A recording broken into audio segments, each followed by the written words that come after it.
I guess one of the biggest deals in the Commonwealth of Virginia, outside of the fact that Tim Kaine is going to be the next U.S. Senator from Virginia, are the long lines that were reported in certain parts of the Commonwealth where people had to wait 5 and 6 hours to wait. A, why do you think that happened? B, what do you think can be done about it? Well, first of all, let me echo, I think, where Tom was headed. I think we ought to be looking at a lot of reforms about how we conduct, especially federal elections in the United States. I think there ought to be much easier registration to vote, including same-day registration and voting. They got that in North Carolina? They got it in North We have Carolina. that in the District of Columbia, Yep. too. But actually, people are held up in the line there because it's a kind of a cumbersome process.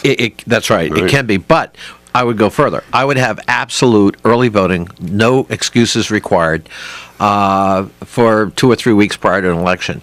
We do have states that have all mail ballots, for example, and it seems to work smoothly and without corruption. Let's change the ethos from we're worried about someone, though we can't find them, who actually might fraudulently cast a vote who's not entitled to, and instead the American ethos. What the history of this country is all about is expanding the franchise. So let's make it easier for people. Let's have more machines. Let's make it easier to vote in satellite locations. Let's make sure that Election Day itself is the culmination of the process, not the essence of the process, so that people can accommodate their vote to their own personal schedules.